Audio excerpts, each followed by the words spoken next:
देखिए हमारा टारगेट है वी नॉट को डिटरमाइन करना with the help of super position theorem से।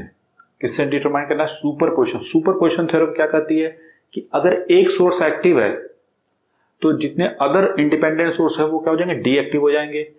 फिर इसके बाद वोल्टेज निकाल लो, वोल्टेज निकाला तो V01 हो जाएगा। उसी तरीके से जो दूसरा होगा तो वही सेम प्रोसीजर दूसरे के लिए, अदर के लिए हो जाएगा। फिर V02 निकाल लोगे।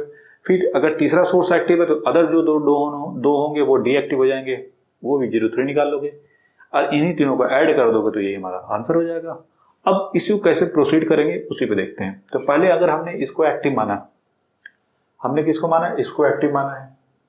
तो देखो 6 वोल्ट को एक्टिव मानो। देखो हमने यहाँ पे जो क्वेश्चन कराए हैं, हमने बताया था always follow shorted path, always follow short trick. जो ट्रिक फॉलो करो, ट्रिक का मतलब होता है कि फंडामेंटल अगर आपका क्लियर है तभी ट्रिक बनती है। ट्रिक होती कुछ नहीं है बेसिकली।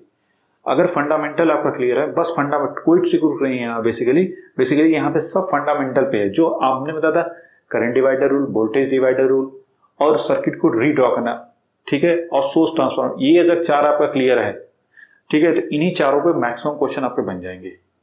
इक्का दुक्का क्वेश्चन होंगे जो बहुत काफी कंप्लीट है, उस पर नोडल एनालिसिस, मेश एनालिसिस हम लोग करते हैं। अदरवाइज इनसे बचते हम लोग हैं, नोडल और मेसोस से। जब इन सब से नहीं हो पाता तभी करते हैं।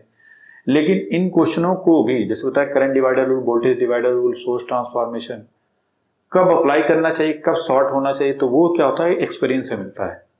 तो अब उसी चीज को हम लोग सीखते हैं। देखिए चलिए, हमने बोला यहाँ पे 6 वोल्ट एक्टिव है। अगर 6 वोल्ट एक्टिव तो पहले सर्किट को क्या करो? रीड्रॉ कर दो।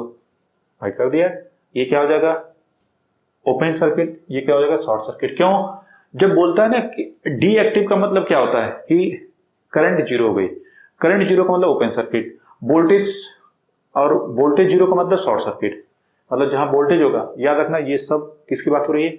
इंडिपेंडेंट वोल्टेज सोर्स और इंडिपेंडेंट करंट सोर्स की। डिपेंडेंट वाला जब आएगा तो बात अलग होगी, वो क्या होगी जब क्वेश्चन अब कराएंगे तब बताएंगे। ठीक है, तो फिलहाल ये खत्म, ये खत्म, तो ये बचेगा। ये शॉर्ट हो गए, ये ओपन हो गए। क्लियर होगा क्यों? अब इसके बाद कुछ नहीं। टारगेट क्या है? V01 निकालना। कैसे निकालेंगे? सबसे पहले क्या करो, ये दोनों सीरीज में पैरेलल में है तो कॉम्बिनेशन कितना हो जाएगा? 0.5 किलो। क्लियर? 1 का हाफ। अब नेक्स्ट टारगेट, ये करंट I1 अगर मान लेते हैं तो अगर हम इस पाथ में घूमें तो 2 इंटू I1 प्लस इनका कॉम्बिनेशन 0.5, इन दोनों कॉम्बिनेशन में कितनी करंट जाएगी? I1 तो, और -6, तो हमने KVL लगा दिया इस लूप में तो हमको I1 मिल गया इतना। अब देखो यहाँ पे आता है, इनका कॉम्बिनेशन क्या आया? यही आया 0.5 किलो। करंट किधर से किधर एंटर करे? प्लस से माइनस के। देखो ऊपर की तरफ जा रहे हैं ना, प्लस से माइनस, बट हमारा टारगेट है V01 निकालना। V01 ये क्या है? इधर प्लस है इधर माइनस, करंट अपोजिट में जा रही है इस वोल्टेज के, तो आप यहाँ पे क्या लोगे? -I1 into 0.5, final answer -1.2 volt. छोटी छोटी चीजें हैं, बहुत मायने रखती हैं। अब आते हैं दिस वन करस्पॉन्डिंग 4। जब ये एक्टिव होगा तो ये दोनों डीएक्टिव। बना दिया सर्किट, पहले सर्किट को बना दोगे। अब क्वेश्चन है हमको V02 चाहिए, इसका मतलब इसमें करंट मिल जाए तो बात बन जाए। यहाँ पे करंट सोर्स है। अब देखो करंट सोर्स की क्या खास बात है भाई, इसमें से जो करंट है 4 मिली एम्पियर, ये करंट ऐसे जाएगी, कुछ इधर जाएगी कुछ इधर जाएगी, पता नहीं कितना जाएगी, बट इतना ठीक है कि I1 प्लस I2 का सम कितना मिलेगा? 4 मिली एम्पियर। क्लियर है? अब ये जो मान लो I1 है, इधर I2 है, I2 का पाथ कैसा होगा? यहाँ तक आएगा। अब देखो अगर ये x है तो ये भी x, ये भी x, ये y, ये y, ये y, इसका मतलब ये voltage difference 0, voltage difference 0। Clear होगा कि नहीं? Voltage difference 0।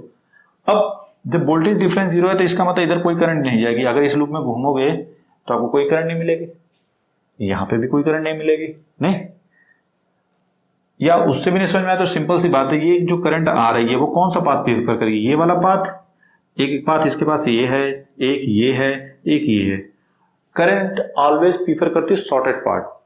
ठीक है, तो शॉर्टेड पार्ट कौन सा है? ये, क्योंकि दोनों का पोटेंशियल डिफरेंस कितना है? 0, तो करंट आएगी इधर चली जाएगी।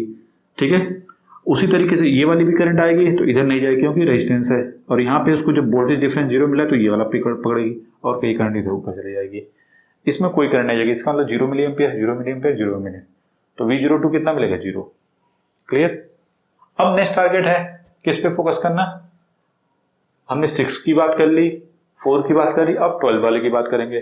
12 के लिए अब इसको एक्टिव मानते हैं, इसको एक्टिव मानेंगे तो ये डीएक्टिव मतलब शॉर्ट, ये ओपन बना दिया, नहीं ये शॉर्ट ये ओपन हो गया। ये दोनों पैरेलल, दोनों कॉम्बिनेशन कितना हो जाएगा, पैरेलल है तो 2/3 किलो ओम, इन दोनों का सीरीज में है तो कितना हो जाएगा 3 किलो ओम। यहां तक तो कोई डाउट नहीं। फिर इसके बाद क्या होगा, ये 3 किलो ओम इसके पैरेलल आ गया 12 वोल्ट के, देखो ऐसे बनाओगे। इन दोनों कॉम्बिनेशन 2/3 किलो ओम और ये 1 किलो ओम यहां बना दिया। अब हमारा टारगेट है V03 डिटरमाइन करना। टारगेट क्या है, V03 को डिटरमाइन करना। कैसे निकालेंगे, यहां पे वोल्टेज डिवाइडर रूल लगा दो। वोल्टेज डिवाइडर रूल क्या बोलता है, देखो प्लस माइनस है 12 इनटू, यहां पे देखो कितना रेजिस्टेंस है 1, डिवाइड बाय इन दोनों का सम।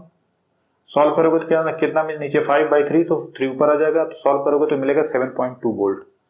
अब V01 plus V02 plus V03 इन तीनों का एल्जेब्रिक सम क्या मिलेगा, V0, ऐड कर दोगे वैल्यू हो गई 6 वोल्ट। ठीक है, ये प्लस में आया है, ये माइनस में है और ये वाला 0 है, तो वैल्यू पुट करोगे कितना मिलेगा 6 वोल्ट। ठीक है, तो ये हाउ टू प्रोसीड बहुत क्लियर है।